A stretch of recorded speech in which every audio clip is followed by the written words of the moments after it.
Welcome to the Career Success Secret Show. I am your host, Mike Tomasello. I have a very special guest today. He is a confident speaking coach. He's spoken on stages, news and talk radio, and he's spoken to audiences of thousands and thousands of people. He's probably best known on the social media platform X, formerly known as Twitter, where he has over 7,500 followers. Tim Brown, I am so excited to have you here today. How are you? I am fantastic, Mike, and I'm thrilled to be here. And I really appreciate the opportunity to be here and have this conversation with you. I'm excited about it. Awesome, great. Well, I like to start out with something a little bit on the simple side, but it might not be simple for those of you listening at home. And that's why is it so important to learn communication and speaking skills for one's career? Mike, it's critical because it goes beyond just their career. We have our careers that we're going to pursue, but think about this. No matter where you are in life or what your career field may be, it's important that we're able to communicate.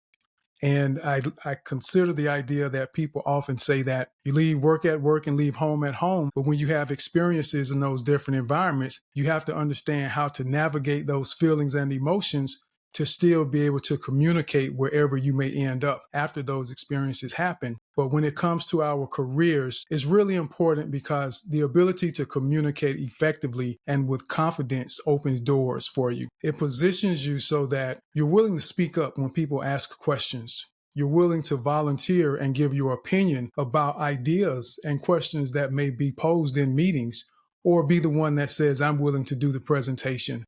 And for many of us, before we get to that place that we get comfortable speaking, presenting, or communicating, we tend to shy away from those moments that are actually opportunities in a lot of cases, but we don't see it that way because we allow the fear to overcome us and cause us to not step into a position that could literally be life-changing beyond what we ever imagined. So for those reasons, I would say that it's extremely important to become a confident and effective communicator.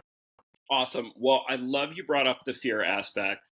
I am sure you have heard this probably a million times, but I know I've heard it quite a lot. But maybe the audience is hearing it for the first time. I have heard that public speaking or speaking in public doesn't necessarily need to be on a big stage, that it's one of the biggest fears that one might experience in one's life. For some people, it's just as big a fear as dying. And Right. so when a fear is that powerful over people, what can someone who's just beginning on their speaking journey and getting confident in their speaking, what can that person do to start to build confidence? I think what someone can do in that instance is first understand that building confidence is the result of a track record of successes. And if we aren't willing to position ourselves to take risks in order to have successes, we'll never develop the confidence. And it begins with the desire and intentional behaviors to get to a place where they're able to overcome that fear and have to make the decision inside that I'm more concerned about getting better than I am about making a mistake. And the reason that many of us are afraid of those moments and aren't willing to speak up is that we don't want to be judged. We don't want people to see or think that we aren't knowledgeable about something. So instead of potentially exposing ourselves to something that we don't know or don't think we know, we rather just not do it at all. And I think the intent is what really becomes important. We have to decide that I'm willing to take the risk to get the reward. And no matter what we do in life, there's always risk. There's risk in everything we do. There's risk in getting out of the bed in the morning, because I'm sure everyone that's watching this has probably hit their toe on the bed at some point in the middle of the night. So that hurts, it's painful. So there's a risk to everything we do. But when we consider the potential outcomes and the possibilities of conquering that fear and being willing to move forward into greatness, because I remember Warren Buffett telling a group of college students during a commencement ceremony, he told them that if you develop your ability to be a good communicator, you can improve your earning potential by 50%. So that's huge just by learning to communicate. Because again, at the end of the day, we can't go anywhere or really get anything accomplished without communicating, whether it's verbal or nonverbal, but it still comes down to communication. And when we think about the fear, ask yourself, what is it that I'm really afraid of? It isn't the speaking, it's what happens after I speak that we're afraid of, because there's the unknown. We don't know how people will respond. We don't know if we'll be prepared in those moments or if we're going to make mistakes. And if we figure out what it is we're afraid of, then we're able to figure out how to mitigate the risk that can potentially happen when we do decide to speak. And when we understand what the risks are of what we're afraid of, we can now figure out how to take steps to help avoid those things from happening. And then it becomes a lot more comfortable to step out there and put yourself in a position to capitalize on an opportunity that just may simply be waiting on you to show up and say, here I am, I'm willing to do it. Awesome.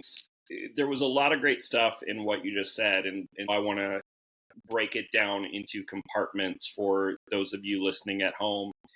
And one of the things you said was choosing the reward over the risk. And to a lot of people, especially if the fear is that strong, fear of being judged, fear of something bad happen, fear of making a mistake, for a lot of people, the risk can seem kind of overwhelming. And Right. as one of my mentors, Tony Robbins, often says, he says, most people are more motivated by fear than they are by joy and, by the rewards or whatever. And so what I'd love to hear from you is more about the rewards. And so I love the quote by Warren Buffett. I shockingly have never heard that before, but it makes a total lot of sense. Let's just spitball and brainstorm a little bit. What are other potential rewards for people by becoming a better speaker and a better communicator? I would say one, based on the audience, those that are looking to expand their careers and get ahead, is the fact that it creates visibility. If you're willing to communicate, express your ideas, your thoughts, ask questions, people get to hear you. They get to understand who you are. They get to recognize that, hey, this person potentially has some value that we could use on a different level in our organization. So it opens doors to you. And I'll give a real example. One of the positions that I had a couple of years ago was the result of me doing a presentation in a program that I was in.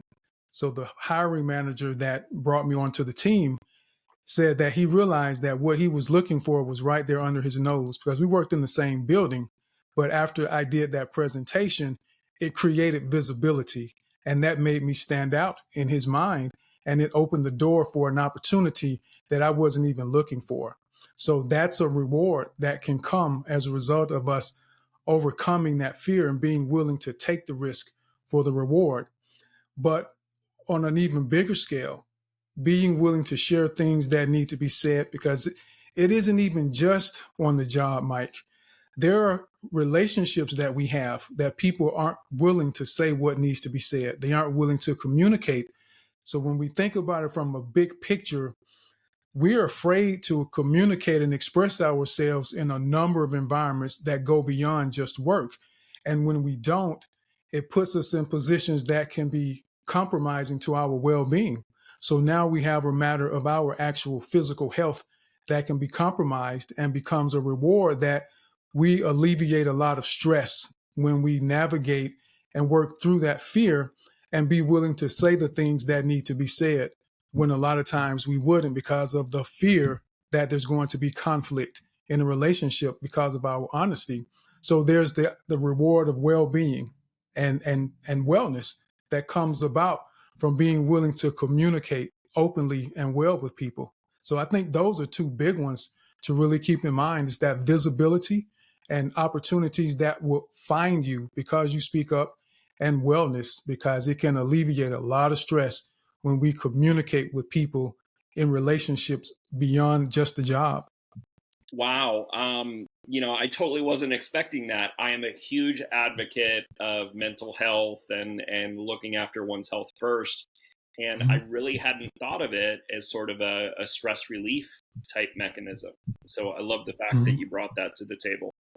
The other thing that you said is hugely important. I've found when working with different people, and it doesn't matter if it's someone who's fresh out of college and working in their first job, or it's a Mhm. middle manager who's learning how to get promoted to director or maybe vice president for the first time.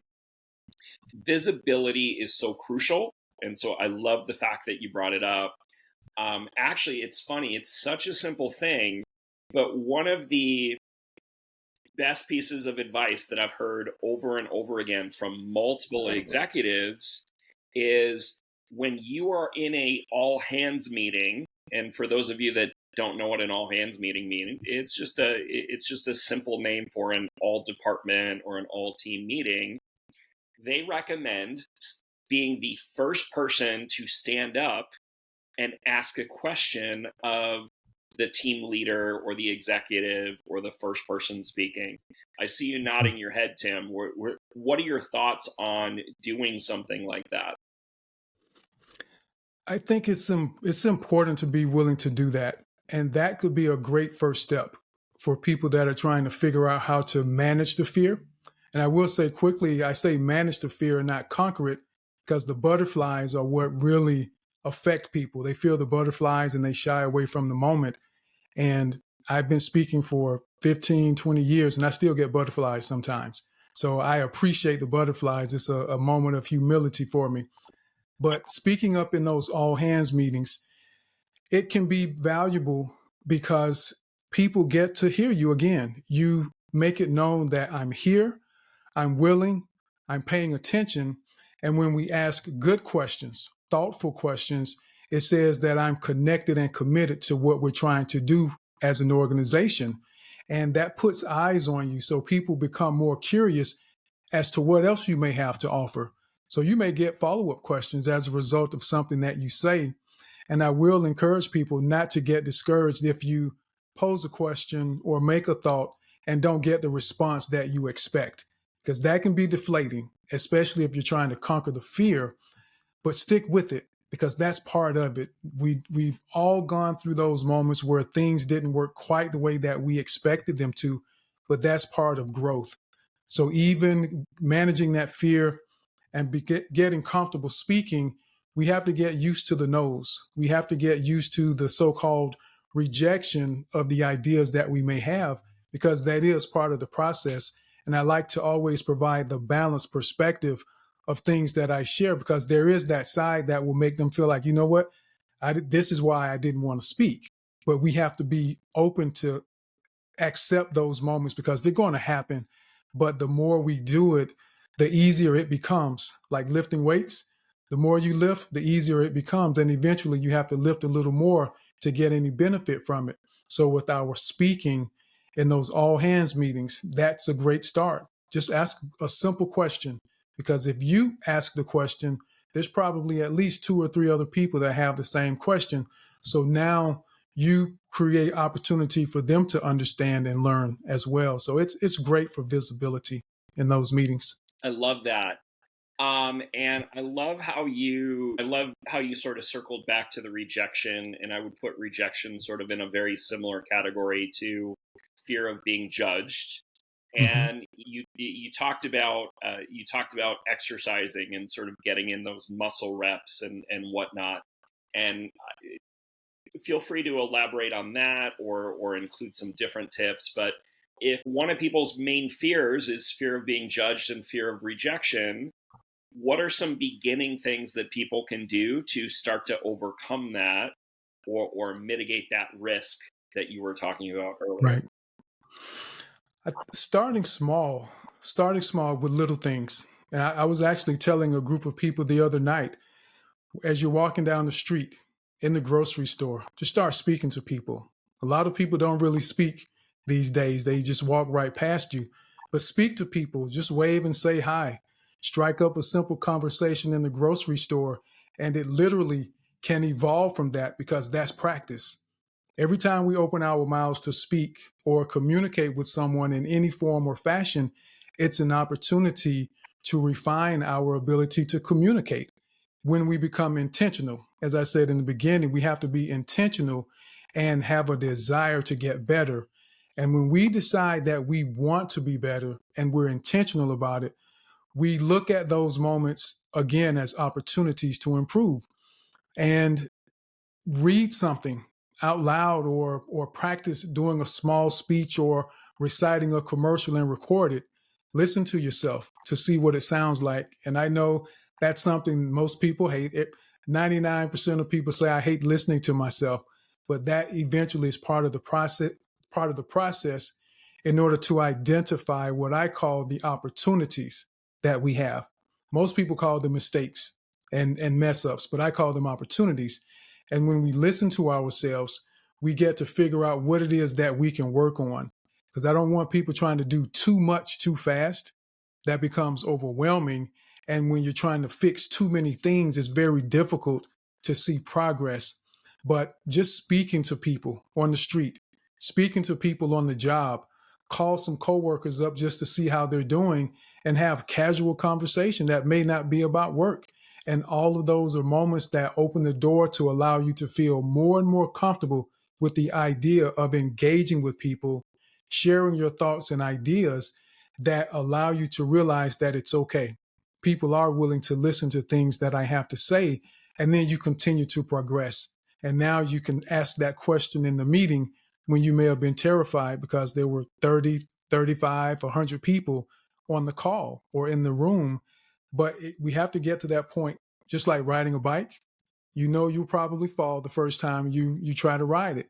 We fall, we scrape our knee, we get up and we try to ride again. Or the first date. You want to ask someone out on a date. You know that you may get a few no's, but eventually you know what you really want in the end. You want to get on a date. So we keep asking until someone finally says yes. It's the same thing with our communication and becoming better speakers, where we embrace the fear. We look forward to the idea that things won't always work out, but I know that it's an opportunity for me to learn and to get better.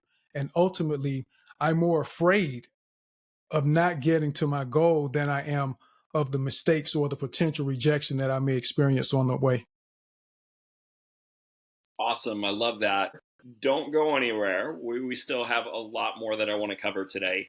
And this is such a big topic. I want to make sure that people that are interested in learning more know how to find you, know how to get in touch with you. What does the audience need to know in order to get in touch with you, Tim?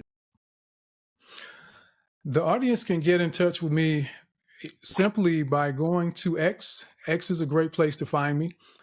And on Saturday mornings at 11 a.m. Eastern Time, I do live sessions, live interactive sessions where people are able to participate, to get involved, and to practice everything that we're discussing here. We help people get comfortable being uncomfortable in those spaces and those conversations. And if they may not happen to have an X account just yet, it actually live streams to YouTube and LinkedIn as well simultaneously. So they can find me on YouTube under Simply Tim TV as the profile there to be able to see the live stream if they don't have a Next account, or they can find me at Tim Brown on LinkedIn. But Simply Tim TV on X is the best place to find me. That's where I'm most active because that's where the live community tends to be, is on X on Saturday mornings at 11 a.m. Eastern Time.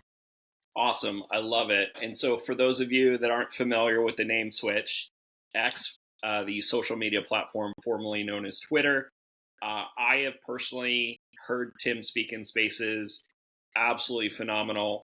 And you get a chance to jump through your fear or inch through your fear and interact live and actually start to practice some of this stuff and get used to it. So I highly recommend you go and you check out Tim on X or YouTube or LinkedIn at Simply Tim TV. Thanks for that, Tim. I wanted to circle back. People have been thinking about the rewards, and hopefully the rewards are starting to be more attractive. Making more money, getting promoted, increasing the quality of your life, maybe even your romantic or your love life. And so that person in the audience, now they desire to get better, but they don't know where to start. what would you recommend someone who's like, hey, I want to become a better speaker, I want to become a better communicator, but I don't know where to start? If they feel they don't know where to start, I would say, even on my website, confidentspeaking.us, there are tongue twisters on there. There are scripts that they can practice reading. But I would encourage them to think about what we refer to as the 4 Ps: pitch, pace, power, and pause, and become mindful of those when they're having conversations with people. Begin to think about, am I speaking too fast? Am I speaking loudly enough? Am I pausing enough when I speak? So those are some of the elements of our speaking and communication that we can focus on intently without having any special preparation per se or any tools available to us. In conversations that I may have with friends, there are times that I become mindful of that and I'm thinking about my pitch or my pace in those moments. And I will use conversations with friends to actually practice in those moments. So I would say, think about that. And then also begin to pay attention to how well they're putting their thoughts together. When they do decide to share something, be mindful of what they're saying and take the time to be clear in their mind with what it is that they're trying to say. Many of us find ourselves in conversations where they may be virtual, or those conversations where they have time to jot their thoughts down. So I would encourage people, whenever possible, write down your thoughts before you speak, and then think about how you want to present it and make sure that it makes sense to you in your head. And when you do present it, you now have a roadmap because you've given yourself some notes to follow, and you don't get lost. You don't ramble on and lose people in those moments when they're listening to you. And I think those are two things that they can do. And even if it isn't verbal, I'm sure they have social media profiles, even in their writing, because it carries over into our writing. When I post on social media, I'm still mindful of my punctuation and my grammar because I don't want to get lazy in my written communication, which tends to be a reflection of our verbal communication. We tend to write the way that we speak. So I look at it from a big picture perspective to try and make sure that I'm staying on top of what it is that I'm trying to accomplish. And that's to improve my ability to communicate effectively in every aspect because they all go hand in hand. If we get lazy on one side, as they say, you play the way that you practice. So I try to practice to be the best I can as often as possible. So it's intentional. Every opportunity is every moment that they speak is an opportunity to get better. Gotcha. That makes sense. And that was a heck of a lot of information. So my brain's sort of figuring out like, where do I go next with this? Because I think this can be really juicy. And I'm always thinking about this person in the audience that's thinking, well, what does that mean? And what does that look like? And so you use the expression "be mindful" a few times.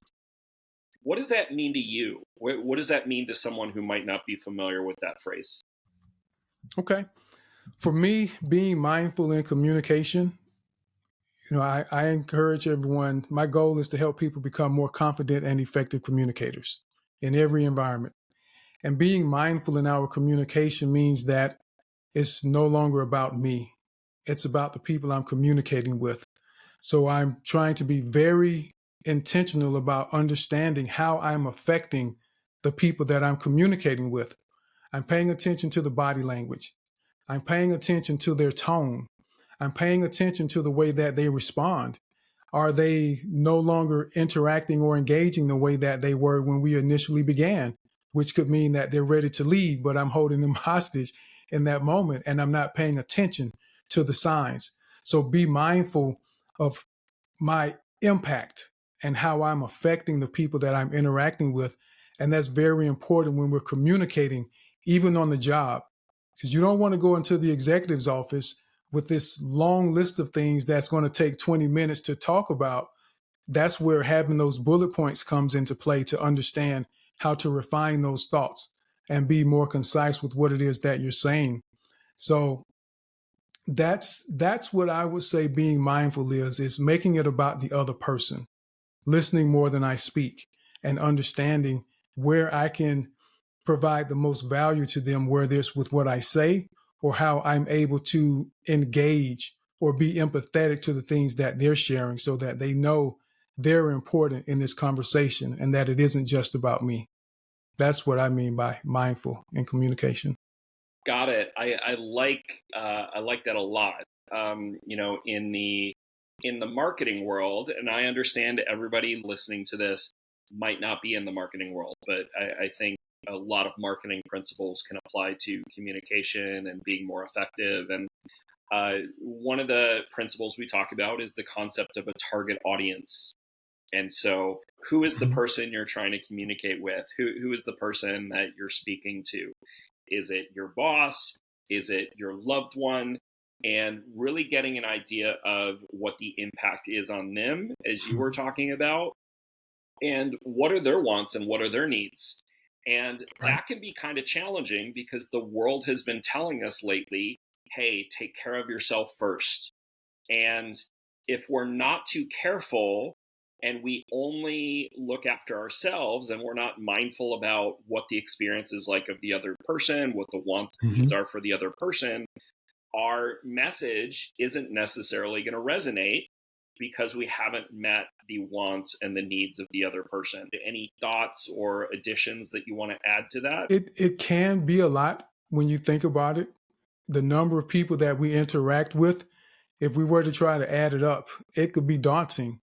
But if it's people that we interact with, especially on a regular basis or a recurring basis, if we're going to be effective communicators or a leader, we have to be willing to take the time to understand those individuals that we're interacting with. That's the only way we maximize the communication that we have.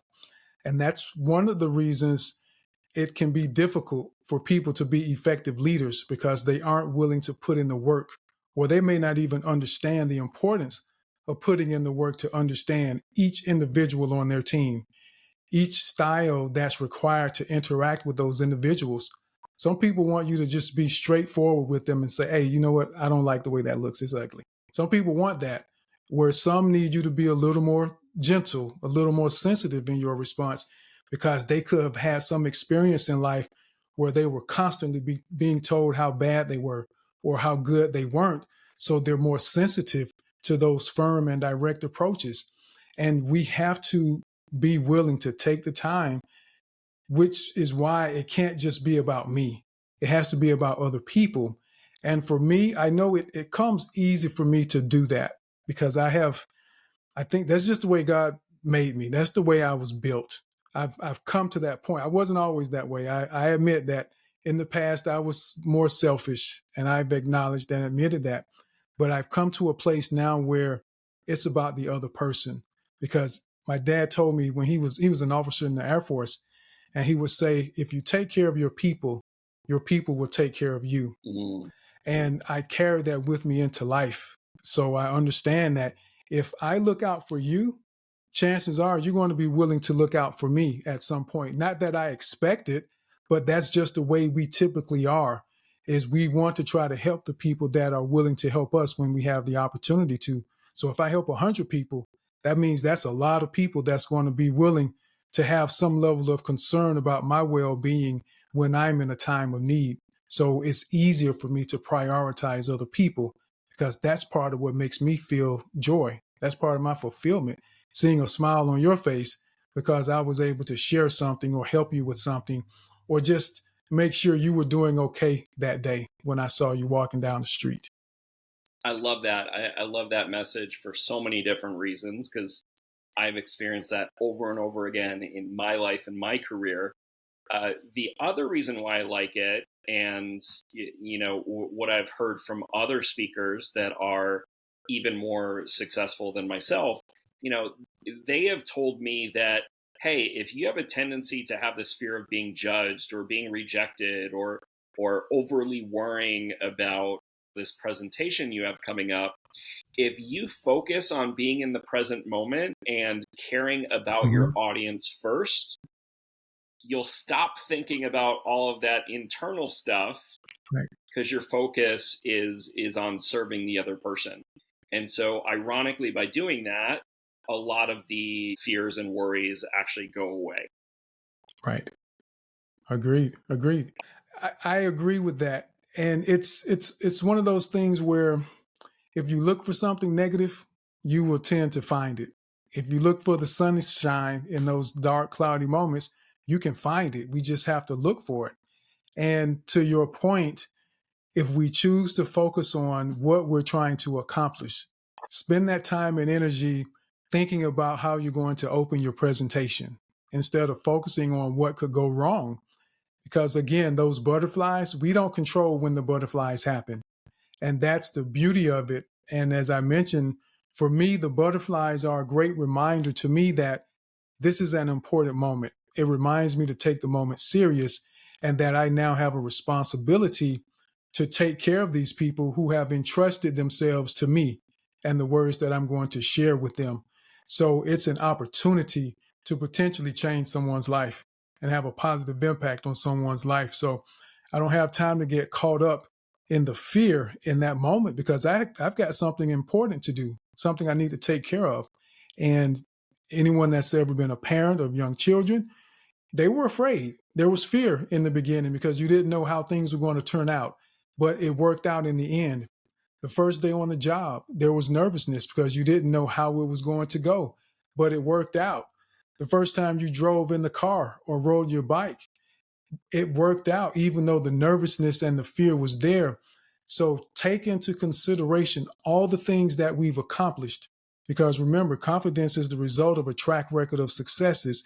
And we don't often enough take into account all the successes that we've had to realize just how capable we actually are. And all of these things we've done, they can transfer over into our ability to communicate. We just have to be willing to do it and not be afraid or be fearful of the moments and focus on the task at hand and just go get it done. And even if we mess up, we can always come back and fix it or we get to do it again. Love it. Love it. Love it. Love it. It's not a coincidence that a lot of support groups, think 12-step programs, Alcoholics Anonymous, a lot of them, so that you're not focusing on your disease or you're not focusing on the issue. One of the components they have is being of service to other human beings, Mm-hmm. so volunteering for the organization or whatever. And so I think that service message, or at least being cognizant of the needs and wants of other people in your life, that can be huge for overcoming anxiety, building confidence, and stuff like that. So I love the fact that you brought that to the table. I think I'm going to wrap up with one or two more questions, depending on the flow of the conversation. And so this is a variation on something I asked you earlier. So let's pretend that someone wants to become a better communicator. They're like, I get the rewards, I have a desire, but I don't have an X account, don't want one for whatever reason. I love the platform. I think people should get one, but they're not currently ready to sign up for a platform, or maybe they're not available on Saturdays. They come to you and say, how do I get started? What is like the one or two actions that I should take first? Or what is the one or two exercises I should take first? What would be your advice? First things that I would tell them to do is to truly make the commitment, because people say they want something, but they don't always make the commitment to actually do it. So there has to be a level of commitment that they're willing to put in the work. And I actually spent time listening to podcasts, reading books about communication, just to understand some of the language, some of the dynamics. What is it that people are saying about communication to help build that knowledge base, that foundational understanding of elements that are important in communication? But the intent, becoming intentional and really committing to it, and then to begin just reading some books and get involved in that to just educate themselves. Many times people are afraid because they don't feel prepared enough for those moments. So that fear and anxiety kicks in. But if we prepare ourselves with the knowledge, then you understand what may be expected. You understand how to move forward. And I think those are two things to be able to do. But as you discussed earlier about raising your hand in those meetings, that's another way to do that. To just get comfortable being uncomfortable. And we have to put ourselves in those situations that we wouldn't normally be in and take the risks. There really is there's no magic pill for this, Mike. There really isn't. People just have to decide, I'm going to do it, not that I want to, or I'm going to try. Usually when people tell me they're going to try, in the back of my mind, I've already decided, okay, it won't happen. I won't count on this, because to say that I'll try is typically a scapegoat to be able to fall back on when they don't do it. So they have to say, I'm going to do it, and actually take action and just be intentional and put themselves in those moments where they get to actually do it. Just like being patient, you say you want to be more patient, but you have to be in situations where patience is required so you can actually practice your patience, just like I was speaking. So get involved in groups, speak, share your thoughts, ask questions, and just do it. We have to be speaking in order to become better speakers and communicators. I love it. The commitment piece. So much of that reminds me of, I'm kind of paraphrasing this, something I learned from John Assaraf. And that's, if you're not 100% committed, you're not really committed. So if you just kind of want something, but you Right. haven't decided that you're absolutely dedicated to becoming a better communicator, then life's going to get in the way. Like, Right. stuff's going to get in the way. Oh, there's a great TV show on, or, oh, my friends just invited me out to do something fun. And then suddenly you're out of time, and, oh, it wasn't that important. Right. And so being really clear on your priorities and saying, hey, this is going to make the quality of my life better. These are the rewards that I can get from it, and I'm committed to doing this. So thanks for bringing that up today. If you could leave the audience with one last message, what would it be? My final message would be to believe in yourself. Believe that what you have to offer is valuable, that you are important enough to share the things that are in your heart. There are people that depend on you to be available. There are people that look to you for what it is that you have to offer. And when we don't believe in ourselves, we miss out on those moments that are potentially opportunities. And I don't want anyone to miss a potentially life-changing opportunity because you're afraid to say something. And that's why becoming confident and effective communicators is so important to me, because it allows us to change the world. Mike, we can change the world with confident and effective communication because we're willing to share our thoughts. We're willing to be more mindful and understanding of the people that we're around. We open doors for new opportunities, better paying jobs, better relationships in our lives and in our homes. And when we can have that for ourselves, we tend to be happier people. And a lot of this will stem from our ability to communicate. And I just want people to try to commit to being better communicators, because it absolutely will change your life for the better. And I'm not a prescriptive person. I give perspectives in most cases. And it's rare that I tell someone this is something that you need to do. And if you do this, this is what's absolutely going to work, because there's always more than one way to accomplish something. But I do say with absolute certainty that becoming a better communicator will make your life better. You will see results. Your income potential, improved relationships, better health and well-being, because you aren't as stressed, because you're saying the things that are important to you. So I hope everyone commits to being better communicators. Well, I was so excited to have you here today, Tim. Thank you so much. I always tell people I grew up an extremely introverted person, and to a certain extent, I still am an introverted person. I have simply picked up great communication and speaking skills, and it has transformed my life, like Mm-hmm. you're talking about. And so oftentimes when I'm working with people around any aspect of their life, but particularly their career, it usually boils down to one of two categories. It usually boils down to, can they improve or increase the quantity or quality of their relationships, or can they increase or improve the quality of their communication? And I have found that in almost every single situation, that one of those, if not both of those, is almost always the solution. So I'm a huge believer on improving communication. Wow. That's why I'm glad to have had Tim Brown here today. Please check him out, whether it be on YouTube, LinkedIn, or X, formerly known as Twitter. He's at Simply Tim TV. And one of the reasons why the Career Success Secrets show exists is because early on, I kind of lucked into mentors and learnings through reaching out to people much more successful than myself, or that had skills that I didn't necessarily have, or that they were better than me. And so my vision for the show is to put more experts like Tim in front of you so that you can get access to the advice and information that I didn't necessarily have. So thanks for coming to the Career Success Secrets show today, and we will see you all again soon.